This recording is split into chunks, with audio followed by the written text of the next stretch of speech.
안녕하십니까? 저는 고려대학교 행정학과 윤성식입니다. 이 강의는 제가 지난 몇 년 동안 고려대학교에서 강의했던 행정학 원론을 동영상으로 제작한 것입니다. 행정학은 행정고시 과목 중에서 가장 득점하기 어려운 과목으로 알려져 있습니다. 행정학은 여러 학문 분야가 교차하고 융합적 성격이 강한 학문이기 때문에 체계를 잡기 어렵다고 말합니다. 어떤 학생은 행정학과에 들어와서 4년 동안 공부하고 졸업반이 됐는데도 행정학이 무슨 학문인지 알기가 어렵다고 이야기하기도 합니다. 행정학은 어떤 학문일까요? 행정학이 어떤 학문인가에 대해서 설명하기 전에 저는 다음과 같은 질문을 하고 싶습니다. 최초의 원자탄은 누가 만들었을까요? 많은 사람들은 원자탄은 아인슈타인이 만들었다고 이야기합니다. 그렇지만 아인슈타인이 직접 망치를 들고 나사를 조이지는 않았을 것입니다. 그렇다고 원자탄을 만든 공장에서 일하던 노동자들이 원자탄을 만들었다 이렇게 말하기도 어렵습니다. 최초의 원자탄은 미국 정부의 맨하탄 프로젝트라는 특별 프로젝트에 의해서 만들어졌습니다. 맨하탄 프로젝트에 의해서 원자탄을 어떻게 만들 것인지 계획하고 사람들을 모으고 예산을 편성해서 실제로 원자탄을 제조했던 것입니다. 원자탄은 아인슈타인이 만들었다고 말하기도 어렵고 노동자들이 만들었다고 말하기도 어렵지만 그러나 정부의 맨하탄 프로젝트에 의해서 만들어졌다 이렇게 말하기는 사실 그다지 어렵지 않습니다. 행정학이란 어떤 학문일까요? 어떤 과목이든지 첫 시간에는 보통 그 학문에 대한 정의를 내리기 마련입니다. 우리는 학문에 대한 정의는 그냥 지나가는 걸로 스쳐듣습니다. 그러나 학문에 대한 정의야말로 사실 매우 중요하다고 볼 수 있습니다. 학생들은 행정학의 주요 내용을 공부하는데 행정학이 어떤 학문인가 하는 것을 몰라도 별 지장 없지 않을까 이렇게 생각할 수 있습니다. 그러나 행정학이 체계를 잡기 어려운 학문이라면 더더욱 행정학이란 어떤 학문인가, 즉 행정학의 정의가 매우 중요합니다. 이러한 정의를 가지고 우리는 체계의 첫걸음을 내디딜 수 있기 때문입니다. 행정학이란 공공부문의 문제를 해결하기 위한 학문이다. 이렇게 이야기합니다.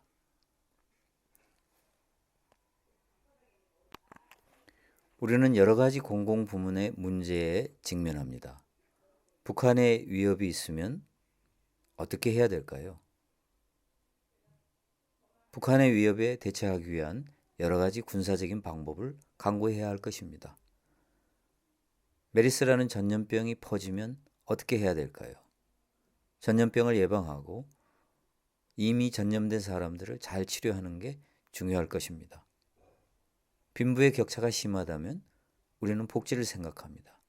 이처럼 공공부문의 각종 문제를 해결하기 위해서 정부는 여러 가지 정책을 추진합니다.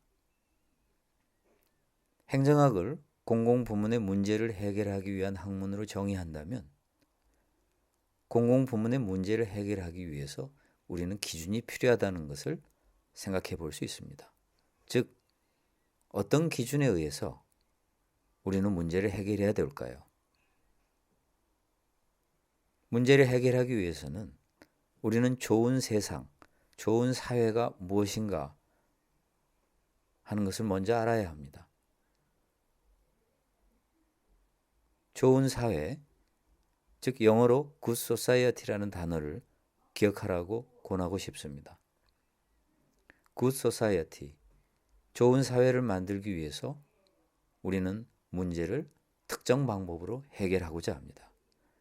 만약 우리가 좋은 사회에 대한 합의점에 도달하지 못한다면 특정 문제를 해결하는데 많은 갈등이 야기될 것입니다. 그래서 행정학은 좋은 사회를 만들기 위해 공공부문의 문제를 해결하는 그러한 학문이라고 정의할 수 있습니다. 따라서 행정학을 정의할 때는 두 가지 단어를 꼭 기억해야 되겠습니다. 좋은 사회, 좋은 세상, 그리고 공공부문의 문제 해결입니다. Good Society Problem Solving. 좋은 사회, 공공부문의 문제 해결. 우리가 배우는 행정학은 미국에서 수입한 행정학이라고 자조적으로 이야기하곤 합니다. 이제 한국적 행정학이 나올 때도 되기는 했습니다만 아직도 우리가 연구하고 공부하고 배우는 행정학은 미국에서 수입한 미국 행정학입니다. 사실 우리나라뿐만이 아니고 전 세계적으로 행정학은 미국이 압도적인 영향력을 행사하고 있습니다. 유럽은 상대적으로 행정학이 매우 약한 그러한 지역입니다. 최근에 유럽에서 행정학을 가르치는 학교들이 늘어나고 있지만 대개 그런 학교들은 미국을 모델로 하는 경우가 많습니다. 미국의 행정학은 고급 공무원을 양성하기 위한 교육에서 시작되었다고 볼 수 있습니다. 우리가 미국 대학의 행정학 프로그램을 보면 대개 Master of Public Administration 혹은 Master of Public Policy, 즉 행정학 석사 혹은 정책학 석사라는 과정을 통해서 학생들을 교육합니다. 최근에는 학부 과정에도 행정학 교육이 많이 시도되고 있습니다.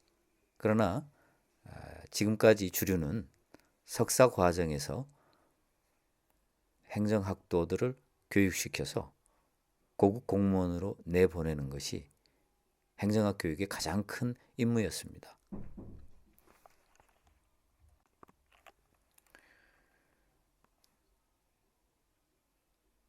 우리가 배우는 행정학은 결국 미국에서 공공부문의 리더를 양성하기 위해서 가르쳤던 행정학입니다. 그러므로 이 강의는 고급 공무원이 되겠다라는 사람, 공공부문의 리더가 되겠다라는 사람을 가르치기 위한 목적입니다.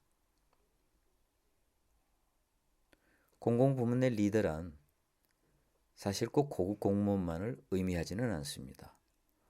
공기업도 있고 각종 비영리 조직도 있습니다. 비록 행정학이 공공부문의 리더를 양성하는 데 초점이 맞추어져 있지만 행정학을 배우면 기업 경영에도 매우 유용하게 쓰일 수 있습니다. 특히 한국의 대기업은 매우 관료적이고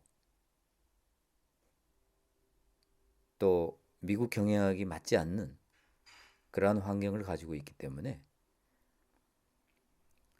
행정학이 유용하게 쓰일 때가 많습니다. 그래서 행정학을 배우면 공공부문의 문제를 해결하는 공공부문의 리더가 되는데도 유용하지만 민간 기업에서 리더가 되는데도 유용하다고 볼 수 있습니다.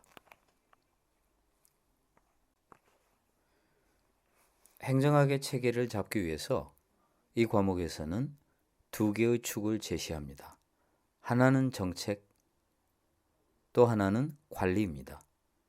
정책, 즉 policy는 관리, 즉 매니지먼트와 상반되게 들리거나 관련이 없게 들리거나 아니면 관계가 먼 것처럼 느껴집니다. 그러나 이 두 가지는 사실 하나의 현상을 각각 다른 관점에서 본 것에 불과합니다. 그래서 이 두 가지 축은 구별된다기보다는 행정 현상을 보는 두 개의 관점, 즉 하나의 행정 현상을 보는 동전의 앞뒷면과 같은 것이라고 말할 수 있겠습니다.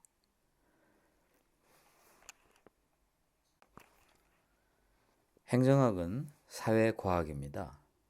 사회과학에는 우리가 아는 정치학, 경제학, 경영학, 사회학, 그리고 행정학이 있습니다. 물론 이 이외에도 여러 가지 사회과학이 있습니다.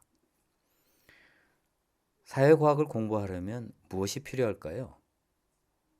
이 질문은 행정학은 사회과학으로서 공부하기 위해서 무엇이 필요할까요? 라는 질문과 똑같습니다. 우리는 사회과학으로서 행정학을 이해할 필요가 있습니다.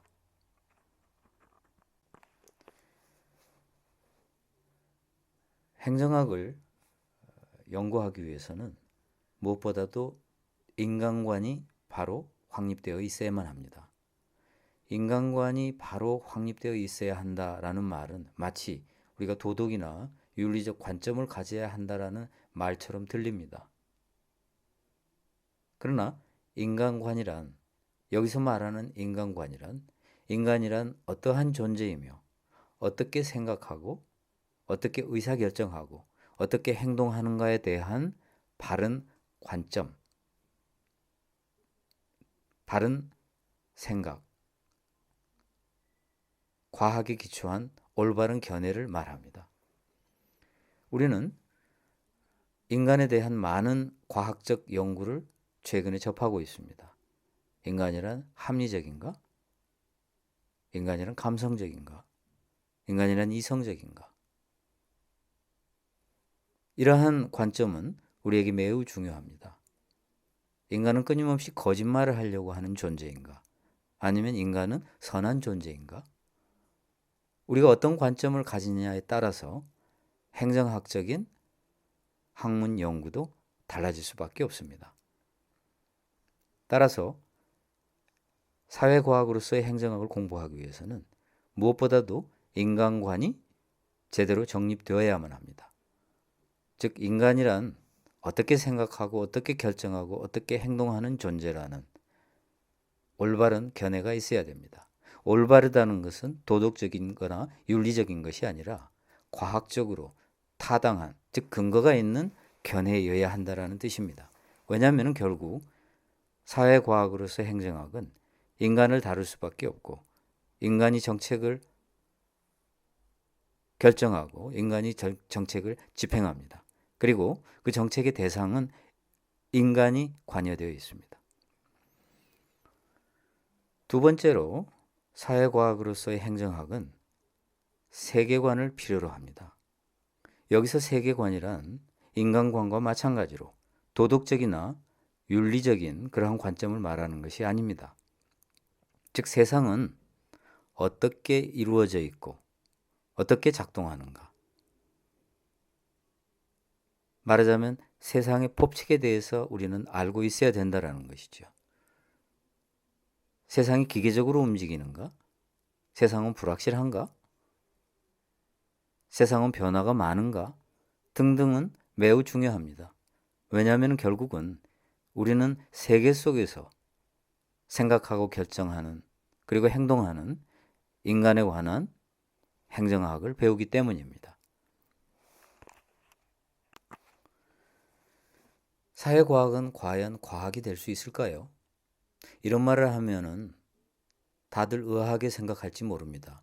이미 사회과학이 과학인데 왜 갑자기 과학이 될 수 있을까라고 질문을 할까? 자연과학은 현상을 설명하고 미래를 예측합니다. 미래를 예측한다라는 것은 올바른 처방을 내린다는 뜻이 됩니다. 그런데 사회과학은 현상을 잘 설명하지도 못하고 미래를 예측하지도 못합니다. 물론 설명을 하지요. 그러나 그것은 여러 가지 다양한 설명을 낳기 때문에 사람들은 혼란을 겪습니다. 미래에 대한 예측도 마찬가지입니다. 이 사람은 A라고 예측하고 저 사람은 B라고 예측합니다. 나중에 B라고 확인이 되면 설명도 B에 맞추어서 바뀝니다. 말하자면 설명이라기보다는 결과가 이루어지면 사회에 합리화하는 그러한 사회과학에 머물고 만다라는 의미입니다. 사회과학이 여러 가지 한계를 가졌다는 것은 우리가 쉽게 알 수 있습니다. 2008년 발 세계 경제 위기를 대부분의 경제학자들은 예측하지 못했습니다. 그래서 경제학은 호된 비판을 받았습니다. 지금 당장 몇 년 뒤에 경제가 얼마만큼 좋아질 것인가를 경제학은 예측하지 못합니다. 정치학은 어떨까요? 누가 대통령이 될 것인가? 정치가 어떻게 갈 것인가에 대해서 잘 예측하지 못합니다. 설명을 할 때도 A라고 설명하는 사람, B라고 설명하는 사람, C라고 설명하는 사람 각각 다양합니다. 이에 비해서 자연과학은 보다 명료합니다. 일기예보를 예로 들어보겠습니다. 일기예보라는 현상을 예측하기 위해서는 슈퍼컴퓨터가 필요합니다. 그런데 사회 현상은 사실 일기예보보다 훨씬 더 복잡합니다. 왜냐하면 사회 현상에는 기후라는 요소도 당연히 포함되지만 인간, 세상 모든 것들이 다 포함되기 때문입니다. 일기예보를 하는데 슈퍼컴퓨터가 필요하다면 사회과학을 연구하기 위해서는 어마어마한 컴퓨터가 필요할 것입니다. 그런데도 우리는 자연과학과는 달리 수천 개의 방정식을 돌리는 일기예보와는 달리 사회과학은 단 몇 개의 방정식으로 훨씬 더 복잡한 현상을 설명하려고 합니다. 사회과학은 일기예보까지도 포함하는 매우 어려운 현상입니다. 예를 들어서 어떤 지역에 홍수가 났거나 가뭄이 나서 농작물이 피해를 입으면 우리는 농작물 가격이 폭등하리라는 것을 알고 있습니다. 반대로 풍년이 오면 농작물 가격이 폭락합니다.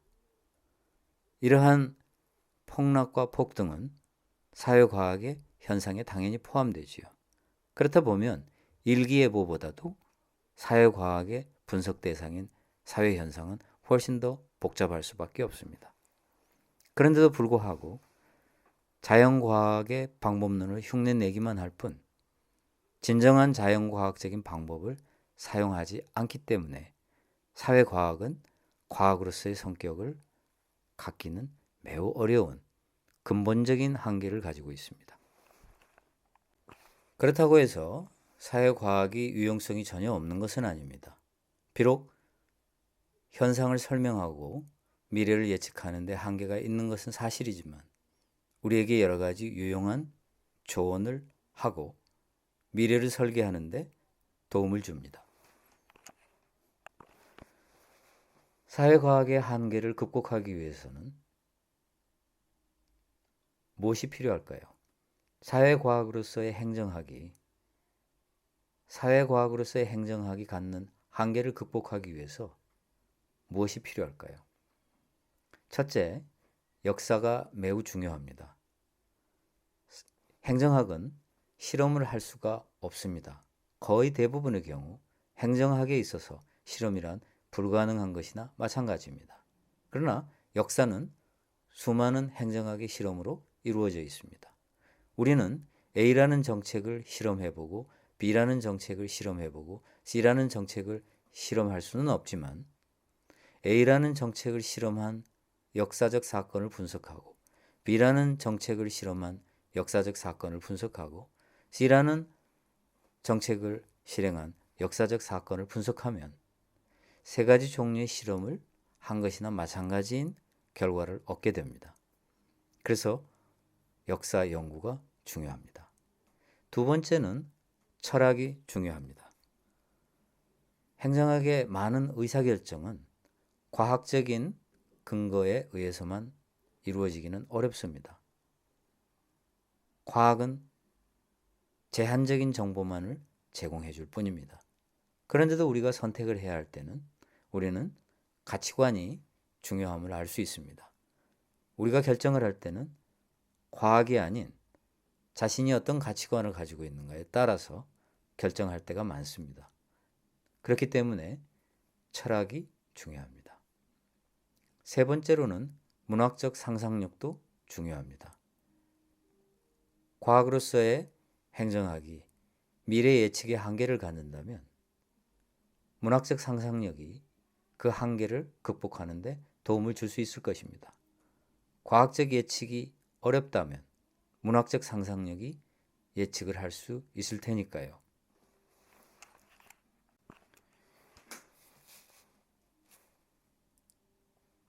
이 강의는 총 10개의 부분으로 나뉘어져 있습니다. 첫 번째는 서론으로서 리더가 알아야 될 공공부문의 기본 지식에 대해서 설명합니다. 앞에서도 이야기했듯이 행정학은 고급 공무원의 양성, 즉 공공부문의 리더를 기르는 학문입니다. 따라서 리더가 알아야 될 공공부문의 어떤 핵심 내용을 서론에서 설명하겠습니다. 두 번째로 정책 결정에 대해서 설명합니다. 리더는 정책에 대해서 결정을 하는 중요한 당사자입니다. 그러나 리더가 정책에 대해서 결정을 할 때는 합리적 결정을 하기가 매우 어렵기 때문에 결국은 불완전한 상태에서 결단을 내리는 데 그치게 됩니다. 이때 리더가 전략적 사고를 하지 않으면 여러 가지 면에서 정책 결정은 잘못되기 쉽습니다. 세 번째는 정책 집행에 대해서 설명합니다. 리더가 성공한다는 것은 정책 결정도 잘 내려야 하지만 정책 집행도 성공해야 한다는 의미입니다. 정책 집행에 성공하지 못하고 성공한 리더가 되기는 매우 어렵습니다. 네 번째로는 정책 평가를 설명합니다. 리더란 자기가 리드하는 구성원들에 대한 평가를 하는 사람이기도 하지만 자기 자신도 결국은 평가를 받는 사람이기도 합니다.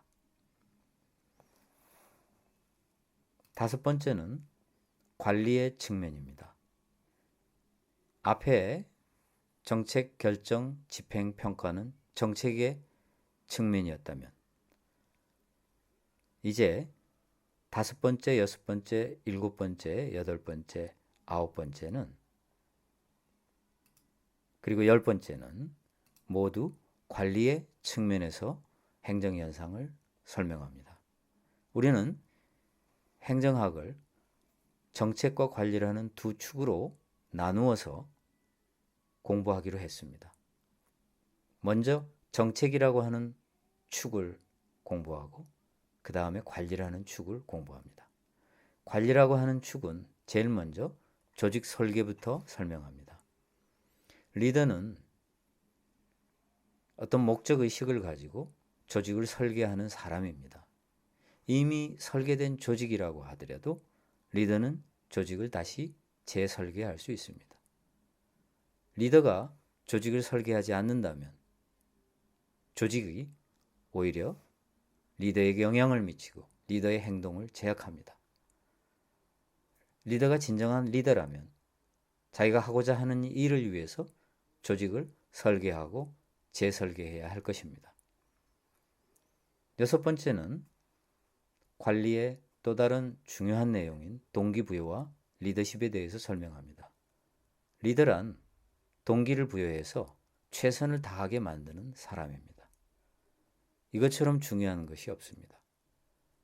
만약 평범한 사람만 데리고 일을 한다고 하더라도 리더십을 잘 발휘하고 동기부여를 잘한다면 똑똑한 사람들을 데리고 일하는 조직보다 훨씬 더 좋은 성과를 낼 수가 있습니다.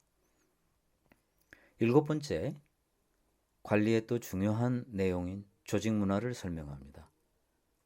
리더는 문화를 창조하고 관리하는 사람입니다. 리더는 수동적으로 문화에 영향을 받는 사람이 아니고 문화를 만들어내는 사람입니다. 리더는 기존의 문화를 그대로 가지고 가면서 구성원들로 하여금 그 안에서 일하게 만드는 사람이 아니고 목표를 가지고 구성원들이 어떤 문화에서 일해야만 가장 좋은 성과를 낼 수 있을까를 고민하고 그러한 문화를 창조하고 관리하는 사람입니다. 여덟 번째로는 관리의 또 하나의 중요한 축인 인사행정에 대해서 설명합니다. 리더는 인재를 만드는 사람입니다. 인재를 채용하고 훈련하고 그리고 인재를 데리고 일을 하는 그러한 사람입니다. 아홉 번째, 관리의 또 중요한 내용인 재무행정에 대해서 설명합니다. 재무행정이란 예산과 회계에 대한 내용입니다. 리더가 돈에 대해서 모르면 절반을 잃는 것이나 다름이 없습니다. 마지막으로 열 번째, 관리의 또 중요한 축인 정보체계론에 대해서 설명합니다. 정보체계론은 리더는 정보를 활용하고 제공하는 사람이라는 주제를 가지고 설명하겠습니다. 리더는 리더로서의 역량을 발휘하기 위해서 수많은 정보가 필요합니다. 그래서 정보를 활용하기도 하지만 또 리더는 밖에 자신의 하는 일을 알리고 또 사람들을 설득하기 위해서 정보를 끊임없이 제공하는 사람이기도 합니다. 오늘날 민주주의의 행정에서는 정보 체계론이 새로운 국면으로 행정학을 이끌고 있습니다. 이상 10가지 주제에 대해서 순서대로 정책을 먼저 설명하고 그 다음 관리를 설명하고 따라서 행정학의 두 축인 정책과 관리를 나란히 설명하도록 하겠습니다. 이상으로 1강을 마치겠습니다. 다음 시간에는 2강 서론, 리더가 알아야 할 공공부문의 기본 지식을 설명하겠습니다.